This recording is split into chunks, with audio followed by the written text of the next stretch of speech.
Hola a todos, bienvenidos a este nuevo episodio de Cannabis en Paraguay. En el episodio anterior estuvimos hablando de diferentes temas y hace un par de episodios tuvimos una invitada donde hablamos sobre toda la parte agro, sobre todo el sistema regulatorio paraguayo en SENAVE, Ministerio de Agricultura, la COINCA. Y el día de hoy vamos a mirar el otro lado o el otro costado, digamos, de este mapa, que sería el de la salud, el de las sustancias controladas y las habilitaciones sanitarias. Mi invitado de hoy es José Arnaldo Soler Ruiz y voy a proceder un poquito a presentarle a José. José es ingeniero químico de la Universidad Nacional de Asunción, máster en Administración y Dirección de Empresas por la Universidad Americana, perito judicial químico de la Corte Suprema de Justicia, presidente de la Asociación Paraguaya de Ingenieros Químicos desde el año 2023. Desde el diciembre del 2021 es propietario y fundador de Soler EAS, empresa de servicios regulatorios que actúa como director técnico regente y asesor ante diferentes entidades regulatorias. Su trayectoria incluye también regencias técnicas para productos domisanitarios, cosméticos e higiene personal, dispositivos médicos, productos farmacológicos, veterinarios, alimentos y particularmente relevante para este episodio, productos químicos controlados categoría B ante Senat y Dinavisa, rol que desempeñó en diferentes empresas también. Así que, para no hacer más larga esta presentación, bienvenido José a Cannabis en Paraguay. Excelente, ¿qué tal Jorge? Muy buenas tardes, saludo a vos, a toda la audiencia, un placer compartir contigo este espacio. Bueno, José, para quienes no te conocen y para que empiecen a conocerte también, ¿cómo te definirías? ¿Qué hace exactamente un regente o director técnico? Ya hablemos que no es director técnico de fútbol, ¿verdad? ¿Y por qué una empresa necesita uno? Bien, bien, bien. A ver, un director técnico químico es un responsable regulatorio de toda la cadena de valor que tiene un producto dentro de una industria, ya sea un producto importado o ya sea un producto fabricado acá en Paraguay. Bien. El director técnico debe tener conocimientos sobre las condiciones estructurales que tiene un establecimiento, las condiciones de flujo que debe reunir ese establecimiento, la buena gestión de garantía de calidad que hace a todo el sistema de producción o importación que tenga la empresa, desde cómo se reciben las materias primas, cómo se producen determinados artículos, cómo se venden, a dónde se venden. ¿Cuál sería la trazabilidad? Que sería el conocimiento pleno del ciclo de vida que tiene el producto, desde que es materia prima hasta que es producto terminado. Y también la presentación de los legajos técnicos de cada producto, el uso previsto que pueden tener, las restricciones regulatorias que puedan llegar a tener, ¿sí? Entonces, es un trabajo muy desafiante, muy interesante, te permite conocer varias aristas de una empresa. Uno debe tener diálogo con el departamento de marketing, con el departamento administrativo, con el departamento de producción, con el departamento de logística, de seguridad industrial, eventualmente también capacitaciones. Y es básicamente el que se encarga de llevar esa gestión técnica, por eso es director técnico, y responder ante la autoridad. Es decir, es un trabajo sumamente, con una responsabilidad sumamente importante en esos términos, porque responde también con el representante legal por cuestiones que hacen a la empresa, desde el buen manejo de los productos importados, materias primas importadas, hasta el destino final que pueden llegar a tener. Justamente, siendo director técnico, tenés que manejar todas esas aristas de la empresa y aparte otra vez, como dice en la presentación, tu trayectoria pasa por rubros muy distintos otra vez. Dijimos domisanitarios, cosméticos, Sí. productos veterinarios y alimentos. ¿Cómo se llega a manejar tantos rubros distintos? ¿Cómo ¿Es se? una especialización o en la regulación más que en el producto, por ejemplo? Mira, hoy día una carrera como asuntos regulatorios, como una especialización, ya sea de carrera de posgrado, ya sea máster o incluso doctorado, aquí en Paraguay no existe. Sí existen programas, por ejemplo, como diplomados en asuntos regulatorios en salud, que fue desarrollado por la Facultad de Ciencias Químicas. También otras consultoras regionales dan programas de actualización regulatoria de ahí tenemos direcciones como Anvisa de Brasil, ANMAT de Argentina, Dinavisa de Paraguay, Ministerio de Salud Pública de Uruguay, el Instituto de Salud Pública de Chile, INVIMA de Colombia, entre otros, porque cada país y cada entorno regional tiene su propia estrategia regulatoria. Es decir, ahí tenés los países del Mercosur tienen una estrategia regulatoria, los países de la región andina tienen otra estrategia regulatoria que está muy vinculada ya sea a su dinámica cultural, a su dinámica económica, a su dinámica empresarial, etcétera. Acuerdos, por ejemplo, como el que tuvimos recientemente, el acuerdo Mercosur-UE, son acuerdos sumamente importantes y beneficiosos porque no solamente ven desde el punto de vista de barreras arancelarias aduaneras, sino también de que las regulaciones tengan más o menos el mismo peso, ya sea en el Mercosur o ya sea en la Unión Europea. ¿Por qué?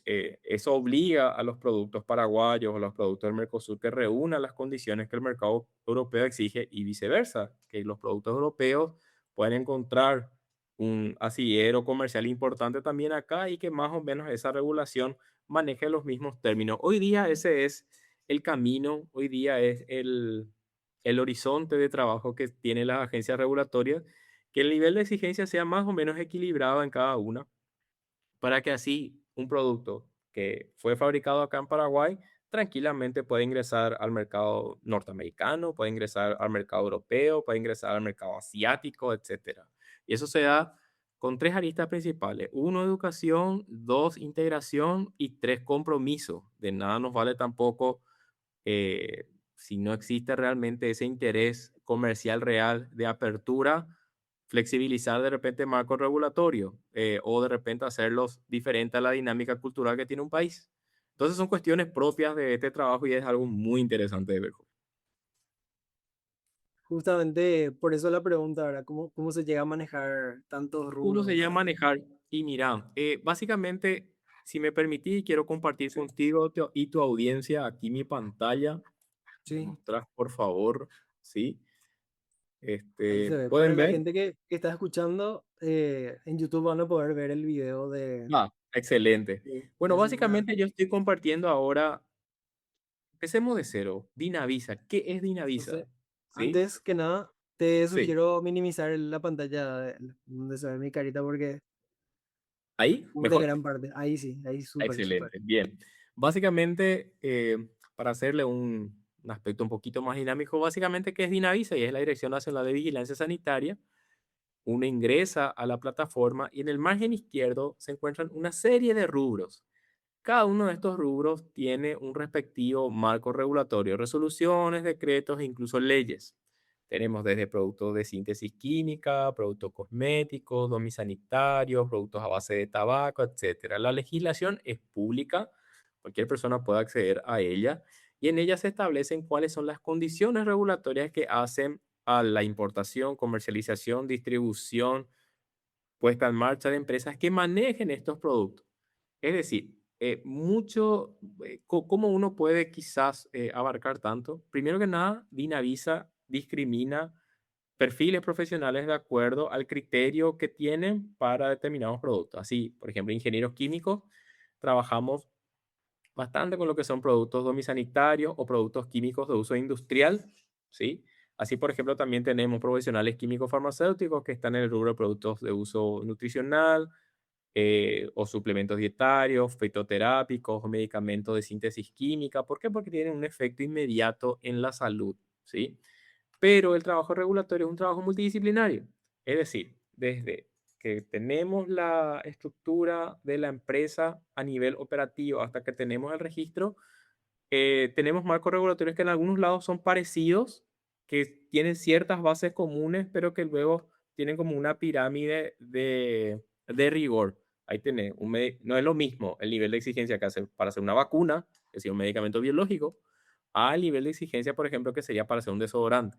¿Sí? Hay ciertos criterios comunes, hay ciertos marcos regulatorios comunes, pero después cada uno se va, de acuerdo ya a la experiencia, entonces experiencia, lectura, actualización, y tener contacto constante con otros profesionales del rubro, ya sea local e internacionalmente, y ver un poco cómo esa dinámica se va instalando. Esa es la mejor forma. No existe. ¿Por qué? Porque todos estos macroregulatorios sufren cambios, ¿verdad? A nivel, no solamente regional, sino incluso a nivel internacional. estas resoluciones, leyes o decretos constantemente van hacia la mejora continua y uno no puede manejarlas todas, pero sí sabe dónde buscar y si sabe de repente las últimas tendencias, es la mejor forma de comprender estos procesos. Claro. En un episodio anterior, por ejemplo, nosotros tuvimos una invitada con la que hablamos de toda la parte de SENAVE, Ministerio de Agricultura. Hoy queremos ver cómo, como ya mencioné, el otro lado, que es la Dinavisa, SENAT, todo lo que es salud. ¿Cómo describirías vos la diferencia entre estos dos mundos regulatorios desde tu experiencia? Todo lo que A es ver, SENAVE, Ministerio de Agricultura y lo que ya. estamos hablando ahora. A ver, ¿qué básicamente busca un ente rector? Un ente rector busca ya sea preservar la salud de la población, como justamente lo va a sacar la Dirección Nacional de Vigilancia Sanitaria, de repente también la Secretaría Nacional, el SENAVE, justamente busca que los productos cumplan con las especificaciones técnicas para productores agrícolas o consumidores finales, que tengan rango de seguridad, que sean seguros, que sean eficaces y que realmente cumplan con los criterios regulatorios establecidos. Eso es básicamente lo que busca un organismo rector, que cumpla y que no le mata a nadie, en muy resumidas cuentas. Entonces, ¿qué podemos ver? Más o menos ambos tienen las mismas líneas. Hoy día la Dirección Nacional de Vigilancia Sanitaria, acá la gente que está viendo mi pantalla, esto es público, lo puede googlear. Todos estos rubros están bajo su administración. Ya tenés de cigarrillo electrónico, tenés dispositivos médicos, tenés productos sanitarios.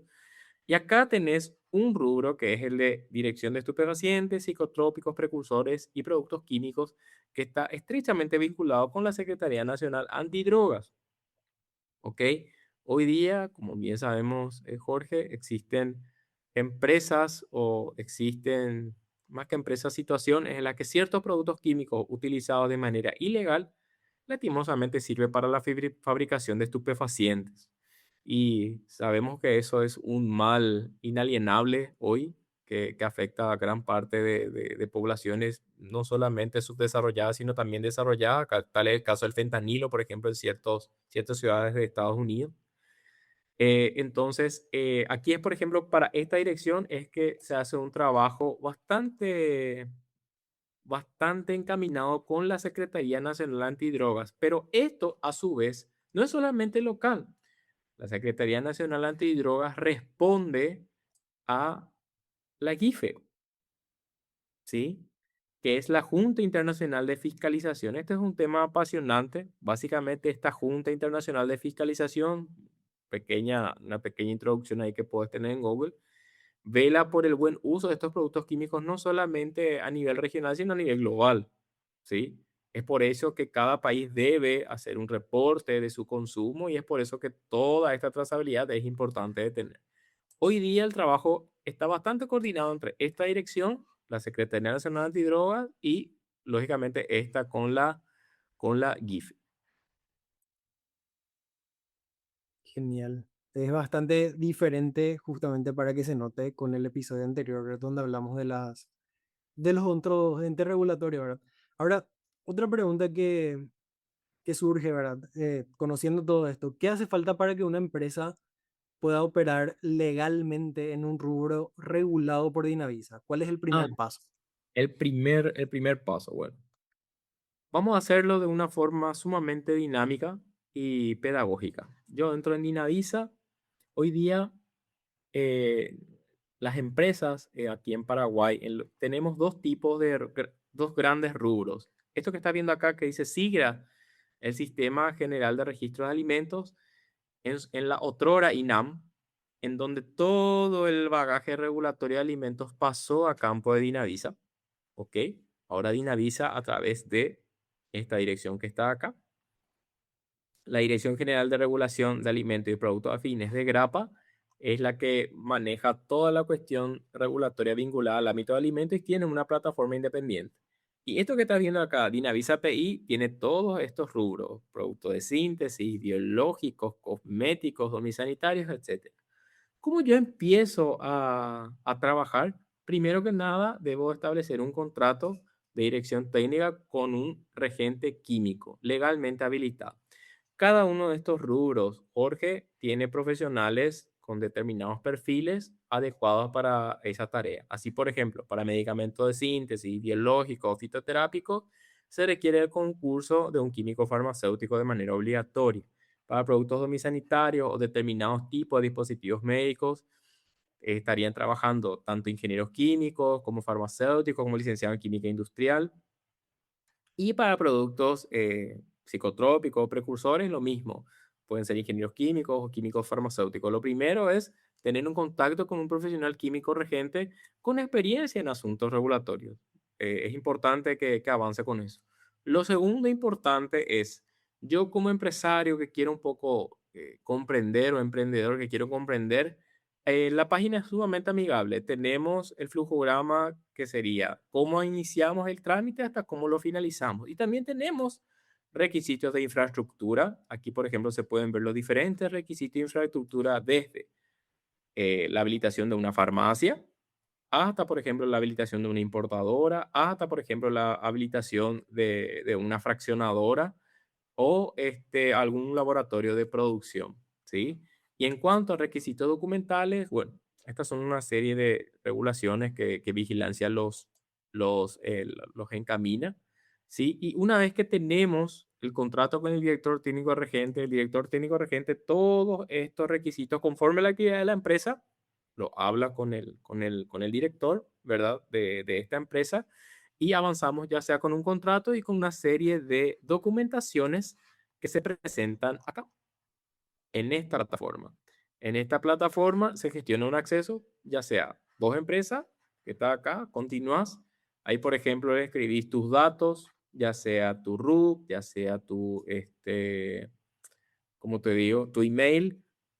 Completás ciertos datos también, si sos una SA, si sos una persona física. Te vinculás con el director técnico regente y desde el usuario del regente que se ingresa acá, entonces se da ingreso a la solicitud de apertura.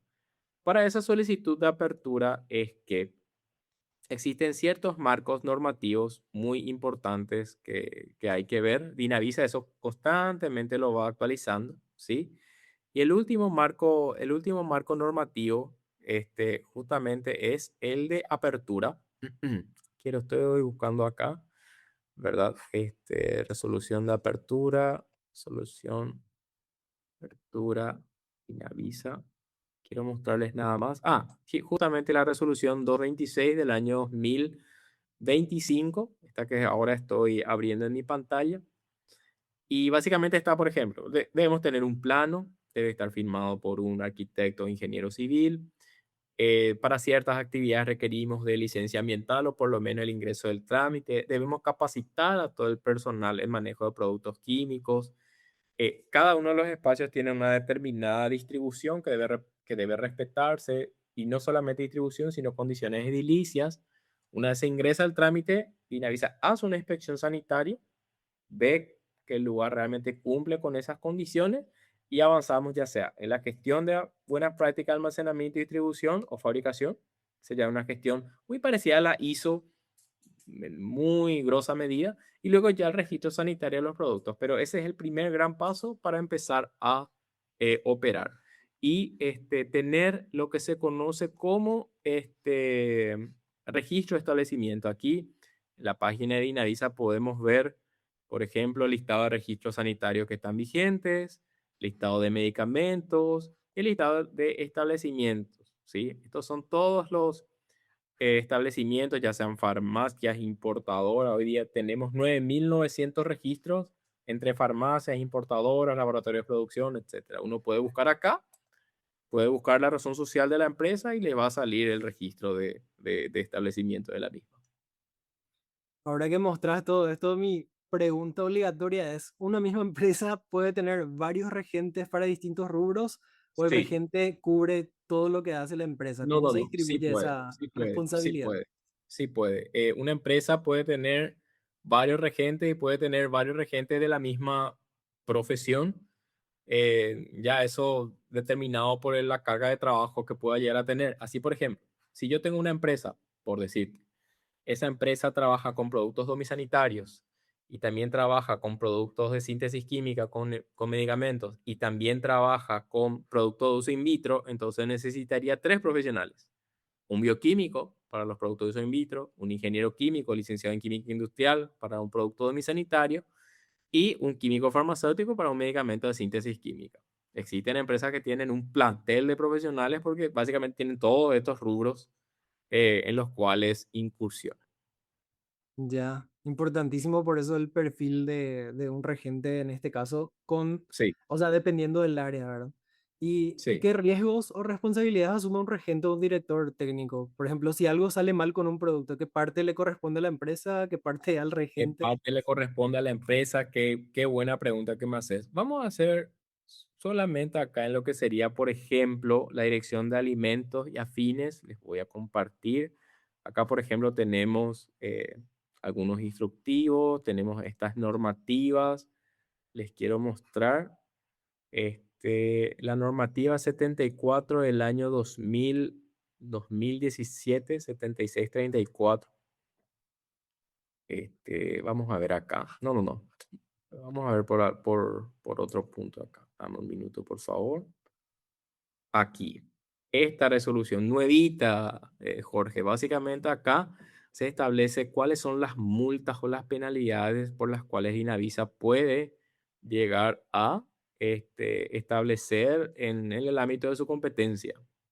Entiéndase, de acuerdo a la gravedad de la infracción, si es administrativa, si pone en riesgo la salud pública, si es un riesgo alto, medio, bajo, en qué tipo de productos es, se hace como un sistema de cálculo para entender cuál es el alcance. Un director técnico es un término jurídico no muy válido, pero en ciertos lados se ve. Es como igual de responsable o solidariamente responsable con un representante legal. Ese término jurídico como que está en desuso. No es no es del todo aplicable. Pero para que la audiencia entienda, tanto el representante legal como el director técnico responden a todas las actividades por las cuales la empresa se encuentra habilitada ante INAVIS. Si yo tengo una importadora de productos dispositivos médicos, entonces desde el proceso de importación, la gestión documental, el correcto almacenamiento y distribución de los productos y que todas las informaciones técnicas que se declaran sean fidedignas y sean trazables. O sea, no se puede mentir, porque eso corre riesgo de dar una penalidad, incluso de cárcel, sí, dado la gravedad, ya sea esto contemplado tanto en el Código Civil como incluso en el Código Penal. Así que es una responsabilidad muy importante. De ahí también la importancia de que una empresa, supongamos, yo quiero hoy abrir mi empresa y necesito un regente, tiene que ser de la especialidad adecuada y tiene que manejar estos temas. O sea, no puedo yo. Tiene que manejar estos temas. La ignorancia de un tema no te exime de responsabilidad. O sea, de repente un Mm, regente no puede decir, yo no sabía, por eso ciertos formularios no presenté o ciertas cuestiones no hice. Entonces, eso, por ejemplo, no es válido como argumento jurídico para de repente salir de esto, ¿verdad? Entonces, es importante que el regente realmente conozca, ¿verdad? Ese marco regulatorio para el cual fue contratado. Es una obligación. Acá, por ejemplo, le estoy compartiendo en pantalla, este es el decreto 7634, ¿sí? Para alimentos. Les quiero mostrar un poquito acá. Estoy nomás encontrando, marcame un ratito, por favor. 7634, acá, este documento. Bien. Justamente, Jorge, me preguntaste cuál es el alcance, ¿verdad?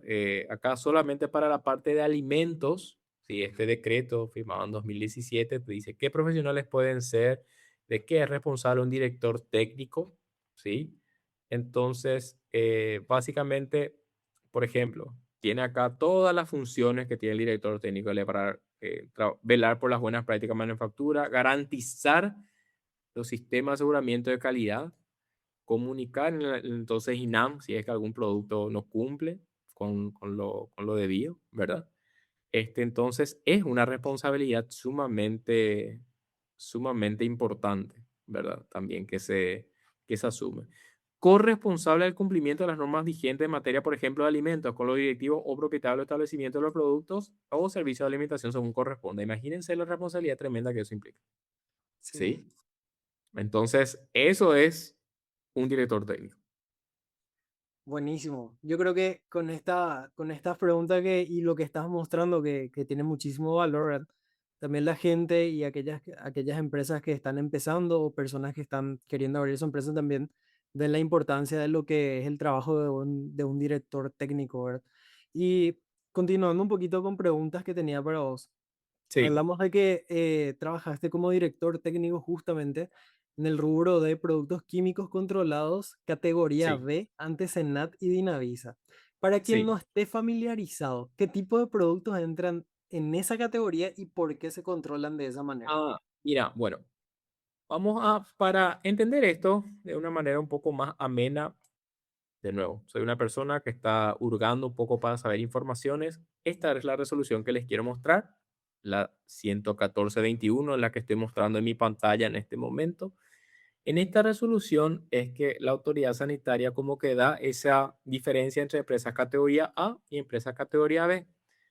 ¿Qué son las empresas categoría B? Las empresas categoría B, como bien menciona aquí la resolución que estoy compartiendo, son aquellas empresas conocidas en su momento como pequeños usuarios de productos químicos, ¿sí? Es decir, es una empresa que compra solamente productos de forma local, ya sea acetona, ácido sulfúrico, ácido clorhídrico, metiletilcetona, ¿qué más?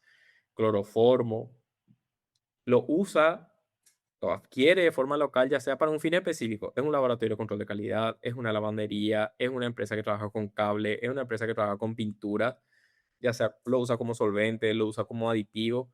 Pero ¿qué pasa? Esos productos químicos usados de manera ilegal se usan para hacer drogas, para fabricar estupefacientes. Entonces, es por eso que todas esas empresas que manejan esos productos químicos de manera local, entonces son empresas categoría B. Y las empresas categoría A son las empresas que están habilitadas por Dinavisa, tienen una inspección. Esa es una diferencia sustancial. Una empresa categoría A se inscribe en Dinavisa, pasa por una auditoría de inspección.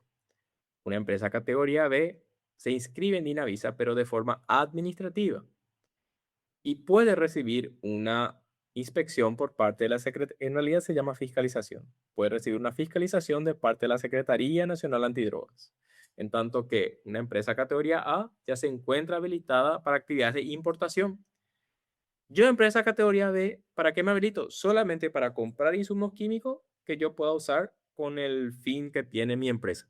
Ya sea que sea una, como te digo, una lavandería, un laboratorio de control de calidad, una empresa que trabaja con aviones, etc. Yo, empresa categoría B, ¿puedo vender? No, yo solamente puedo comprar ese producto y adquirirlo para mi uso final. Si yo, empresa categoría B, quiero vender ese producto químico, yo compré, yo quiero vender A, entonces ahí tengo que ser una empresa categoría A. Esa es básicamente la diferencia que hay entre una y otra. Súper, creo que clarísimo y de ahí pueden surgir más preguntas, pero eso vamos a dejarles para los comentarios a la gente para que haga Excelente. sus preguntas y así organizamos otro evento, un evento ya en vivo y para que podamos hacerte las preguntas No, directas. maravilloso. Pero Con que más público pueda tener acceso a esta información, sí, es sumamente relevante para que entiendan la importancia y que le pierdan el miedo. De repente tienen realmente un interés genuino, un interés empresarial o emprendedor, porque se empieza así en trabajar con estos asuntos, entonces que vea que tampoco es una cuestión totalmente alejada de la realidad, sino que con un previo conocimiento se puede llevar adelante. justamente una pregunta que me surge es, ¿cómo es el proceso para que una empresa pueda importar, manejar o comercializar una sustancia controlada de categoría B? Hablando de lo que ya mencionaste recién, Ya. ¿verdad? Para entender bien, la diferencia es, una empresa categoría B solamente puede comprar insumos para su uso. Del momento que yo vendo un insumo químico, dejo de ser B y paso a ser A. ¿Sí? Para entender, entonces, si entramos aquí en la página de Dinavisa, entramos acá, por ejemplo, entramos acá en listado de establecimientos, ¿sí? Y ponemos acá como actividad importadora. Vamos a ver acá, una importadora. ¿Sí? Bueno, estas son, agregamos una importadora, por ejemplo, esta, ¿verdad? Bien, todas las empresas que tengan esto son empresas categoría A. Sí, esta información pública, ¿ok? En el momento que mi empresa tiene un número de registro de establecimiento, soy una empresa categoría A. ¿Está?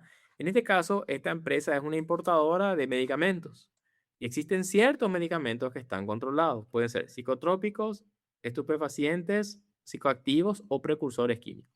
¿Sí? Entonces, si yo soy una empresa, aquí también menciono cuál es el profesional a cargo. Si yo soy una empresa que ya tiene este documento, ok, entonces se tiene que inscribir acá en la Dirección General de Estupefacientes, Psicotrópicos y Precursores de Productos Químicos, ¿sí? Hay una serie de pasos, se completan ciertos formularios que se encuentran aquí en la plataforma, se envían por correo, se reciben la respectiva verificación por parte de la autoridad y luego una vez hecho esto, ¿sí? Una vez teniendo el ok de la autoridad, ingresamos a esta plataforma, a la Secretaría Nacional Antidroga, en el sector de registro y fiscalización, y bueno, acá tenemos varias pestañas, podemos entrar, por ejemplo, en categoría A y B, ¿sí? Y acá podemos avanzar con la inscripción o la apertura de la empresa. Le abrimos un nuevo ticket y le damos los documentos propios que son solicitados por la Secretaría. Una vez hecho esto, y también la Secretaría tiene la potestad de hacer fiscalización en el lugar, o sea, también la empresa tiene que, los productos controlados tienen que estar resguardados, tiene que haber un control de ingreso y egreso de personal, tiene que haber un control de ingreso y egreso de quién usa ese producto químico, porque puede ser sujeto a desvío. Debe haber una declaración mensual del producto químico. ¿Cuánto compré? ¿Cuánto usé? ¿Qué saldo tengo? Y ese saldo debe coincidir con una planilla, que generalmente es un libro negro de actas, en donde está todo el consumo diario de esos productos que coincide con esa planilla mensual. O sea, es toda esa tarea regulatoria para garantizar que el producto químico se usó con fin legal. Básicamente es eso. Ya. Es una, o sea, todo esto con el fin de trazabilidad, como decís. La Y palabra clave acá es trazabilidad, Jorge. sí, porque, bueno, el sistema está armado para eso. Se nota Sí, justamente ahora, es muy visual lo que estás haciendo. Y hablando un poco de una sustancia que nos compete en el podcast, que es el THC y otros cannabinoides, ¿verdad? Son en distintos contextos sustancias controladas, ¿verdad? Desde tu sí. experiencia con el régimen de Senat, ¿tenés una idea de cómo se trataría una sustancia de ese tipo dentro de este sistema que estás mostrando? ¿O es Ya, un a tema ver, que cae fuera, digamos, de lo que es un manejas? terreno, a ver, es un terreno que a nivel de expertise profesional no hemos explotado aún, sí, pero existe un marco regulatorio también bastante sólido. Acá, por ejemplo, estoy compartiendo con la audiencia los requisitos para registros sanitarios de cannabis psicoactivo. Mm, mm. ¿Está? Entonces, este cannabis psicoactivo es importante ver su definición. Se crea el Princumec y otros más propios de la actividad. Y menciona que a efectos de esta resolución, el cannabis psicoactivo es aquel que este, cuenta con por lo menos 0,5% en peso de este principio activo que es el THC, ¿sí? Que justamente se use de forma medicinal.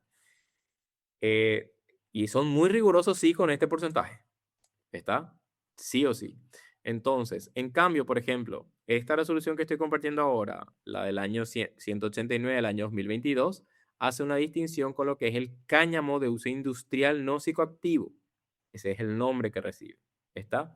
Entonces, para esta, para esta reglamentación, hace también una definición de qué es el cáñamo de uso industrial no psicoactivo. Es decir, tiene que tener menos que esto, menos del 0,5% en peso de este THC que está acá. ¿Está? Ahora, a nivel práctico, pues un cáñamo industrial de uso no psicoactivo, básicamente a grandes rasgos tiene los mismos criterios para habilitarse, requiere si es una importadora, requiere ciertas condiciones el depósito, si es un laboratorio de producción, lo mismo.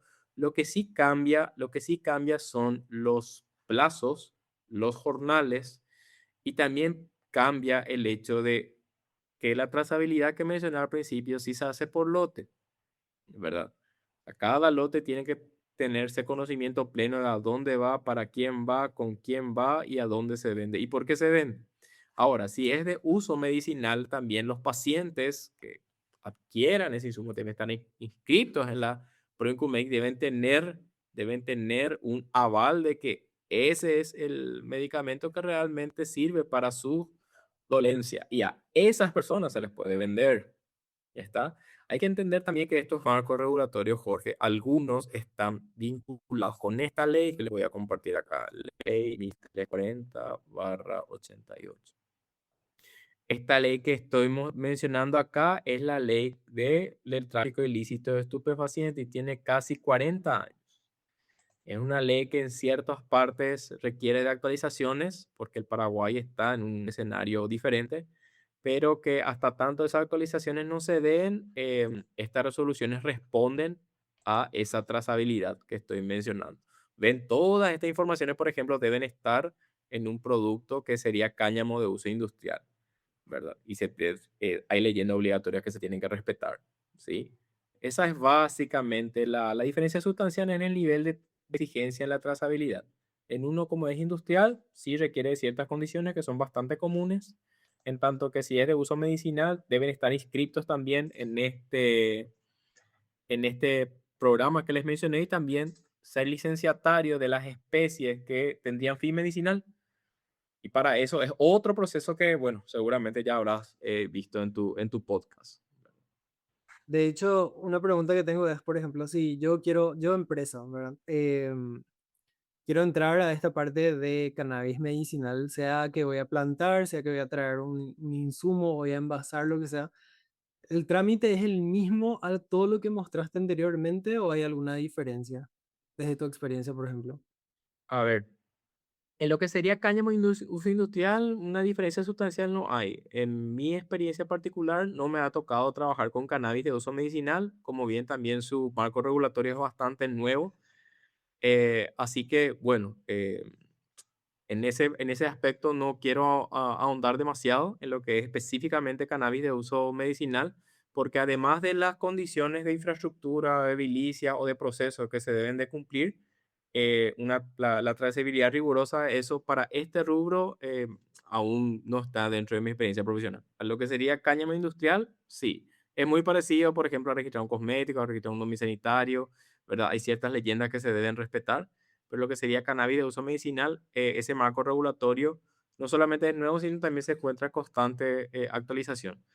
Y es por eso que hoy día, de repente, con todo el auge que existe para esto, y esta ley que les mencioné, el 1340/88, quizá el cannabis no está despegando como, como se espera que pueda llegar como se espera que pueda llegar a despegar.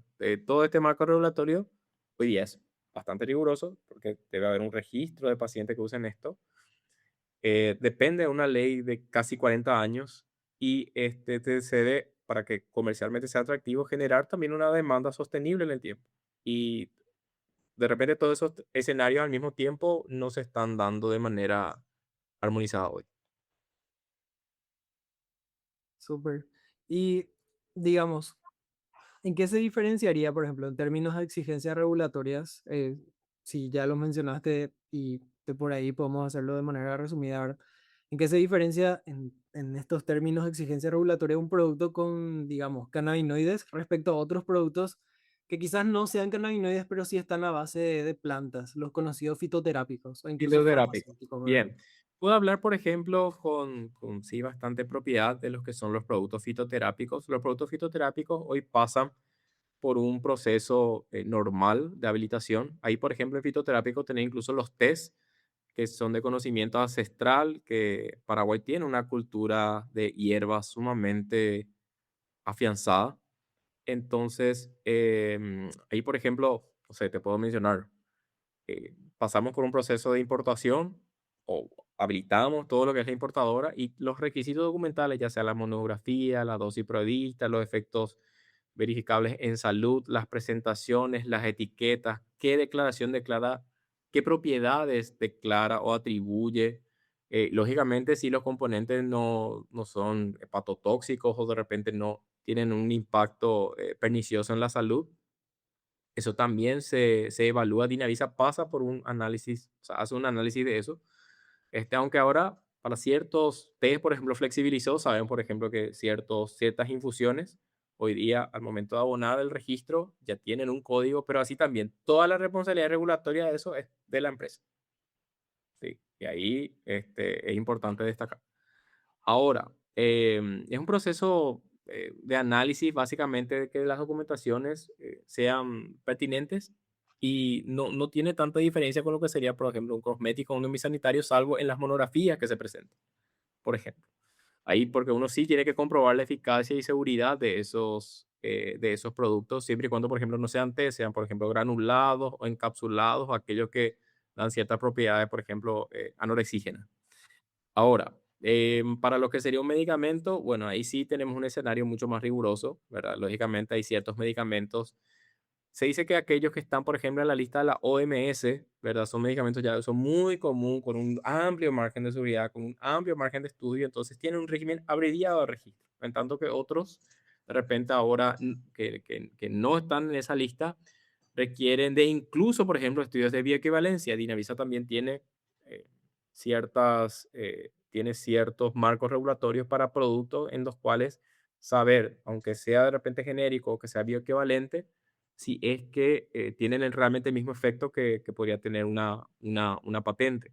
Y eso también se estudia y tiene todo un mecanismo de presentación del dossier. Y la presentación del dossier es más rigurosa. Dossier nos referimos a todo el legajo técnico del producto. Un medicamento está acá arriba, luego está un fitoterápico, luego están los suplementos y luego están los otros, ¿sí?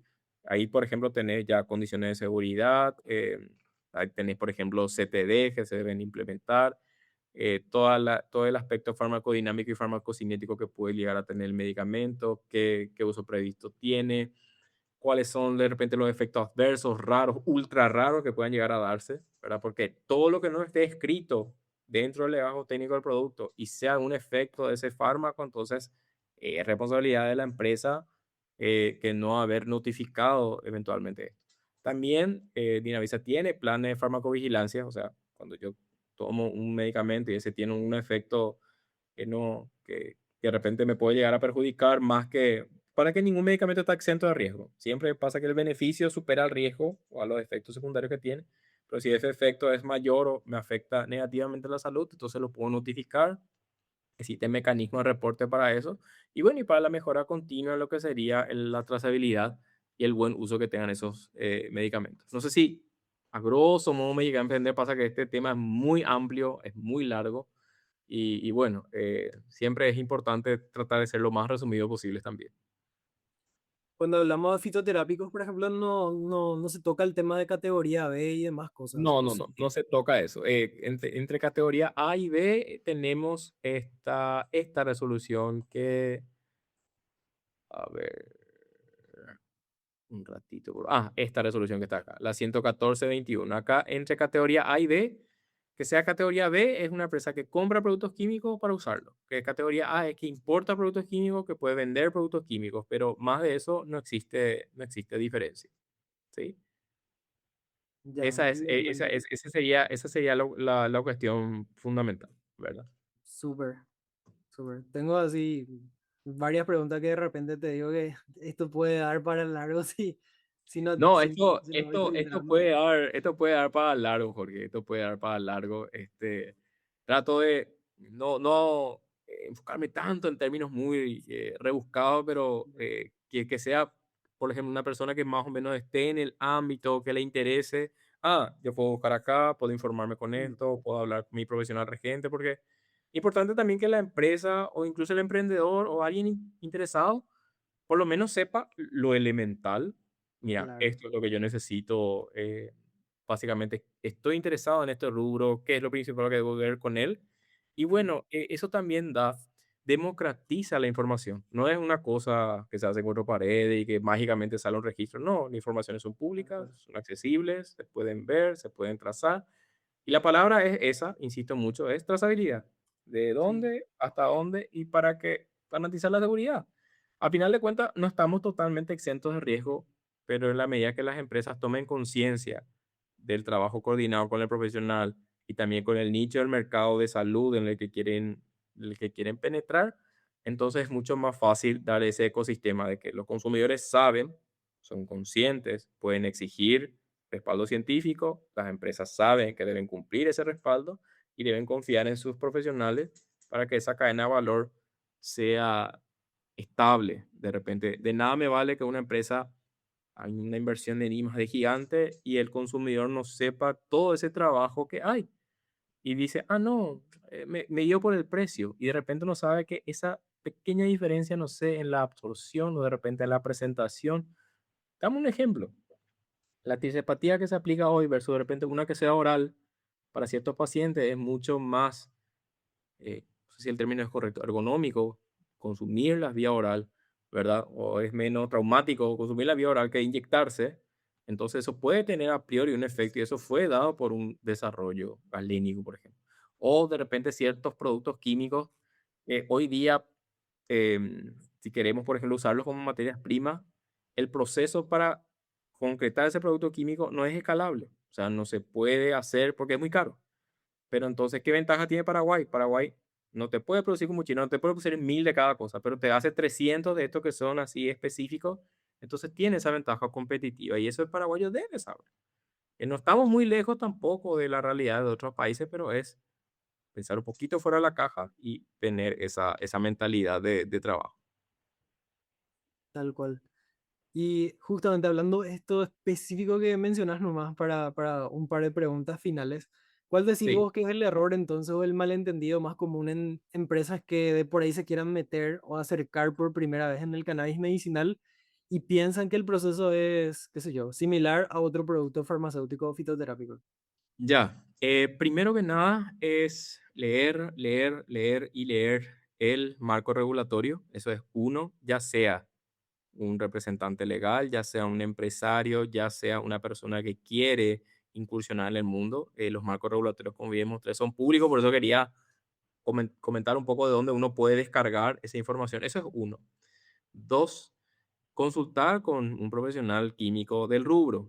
Existe la base de datos de profesionales químicos, creo que no es necesariamente pública, pero sí un profesional químico que justamente la experiencia, las recomendaciones pueden caer con él para ver, bueno, esto es lo que yo quiero hacer, porque ¿qué pasa? Muchas veces el emprendedor tiene una idea y termina haciendo otra, porque dice, por ejemplo, ah, no, en este momento fabricar no me es viable. Me es más viable, por ejemplo, importar o de repente fraccionar, o me es más importante dejar a otra empresa que me haga, veo si tengo mercado, o sea, tiene una curva de aprendizaje también. No podemos irnos de caminar a conducir un Ferrari en un año. Existe una curva de aprendizaje también en estos rubros de salud. Y por sobre todo debe ser una persona apasionada, debe leer mucho y debe saber, debe tener interés genuino en saber de determinados rubros. No, ah, no, mi regente me ve todo, yo no veo nada, no. Básicamente mínima noción es lo que hace, ¿verdad? Y en mi comercial no sabe nada, no, vos tenés que saber si tu comercial no te dice que este producto cura el cáncer y no tiene ese efecto. O de repente saber, ah, yo tengo disponibilidad de esta materia prima o no. ¿Puedo cumplir con lo que digo cumplir? Porque el Excel aguanta todo. Bueno, un Excel puede hacer un proyecto maravilloso, tiene una tasa de retorno bestial, pero a la hora de materializar ese proyecto, como no conozco, como no sé con quiénes hablar, tengo también esas limitantes. Y ahí ya es el trabajo del emprendedor, del futuro empresario, tener mucho del empresario tiene que ser un poquito de todólogo al principio, después con lo del equipo, con el equipo tiene que ver, bueno, esta es la persona que me sirve para esta función, para esta función, para esta. No, es fácil decirlo porque hay que pagarle también, ¿verdad? Entonces, cuando ya tiene un flujo de caja que le permita sostener eso, contratar a los profesionales que es experto en el área, eso es lo ideal, que le puedan ayudar a florecer su idea. Claro, al Yo ser creo que ese sería todólogo, el camino. uno, al ser todólogo uno puede filtrar también el tipo de profesional que entran a Puede trabajar. filtrar el tipo de profesional y depende mucho de la cultura, porque hay empresas que, no sé, se basan en precio, hay empresas que se basan en distinción, hay empresas que se basan en penetración, hay empresas que tienen enfoques para entrar en el mercado diferentes, eso también está estudiado. Entonces, pues la idea no solamente que tenga un fin pecuniario, no solamente una transacción, sino que realmente le debe de apasionar el rubro para saber si está en condiciones de afrontar las cosas que no le salgan.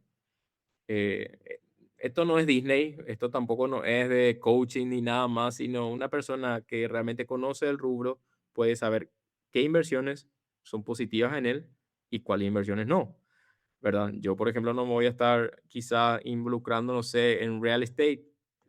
para oficina corporativa. Yo estoy en el ámbito químico.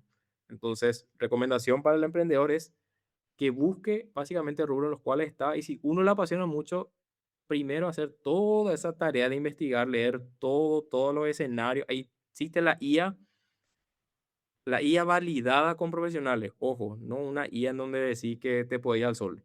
No, una IA validada con profesionales que se empape de ese conocimiento, que pregunte, que vaya, y una vez que más o menos lo tiene claro, ahí es para empezar a materializar. Eso es para saber si la idea realmente tiene efecto o si la idea es quizás solamente un movimiento personal, pero que no lo va a poder llegar a materializar. para validar, digamos. Para validar realmente, esto es lo que realmente me gusta y si te gusta, adelante, ¿verdad? Todos somos locos hasta que funciona. Esa es una frase que me gusta mucho acuñar. Y para cerrar, pensando en los próximos años y como hablamos de cannabis, ¿verdad? ¿Ves que el circuito de cannabis medicinal en Paraguay se va consolidando o seguís viendo mucha incertidumbre o qué Ya, sé yo, sí, cambios constantes en los y requisitos? mira, el marco regulatorio cada vez es más riguroso. El marco regulatorio se ve, por ejemplo, que cada vez más riguroso. La Dirección de Vigilancia Sanitaria está haciendo un trabajo muy arduo con las empresas para acercar esa formalidad. Qué mejor para un país que las empresas que estén operando en rubro de salud realmente estén formalizadas y tengan en su estructura profesionales adecuados y por sobre todo cultura una cultura en pos del bienestar de esos consumidores o eventuales pacientes. Esa cultura debe estar instalada. Específicamente para el caso del cannabis, lo que puedo ver es que hoy día, bueno, tenemos una barrera de entrada muy grande que es regulatoria, ¿sí? Hoy día las empresas hacen una inversión gigante de repente en ser licenciatarios de las variedades que realmente pueden llegar a tener un efecto, ya sea medicinal o de repente de uso industrial.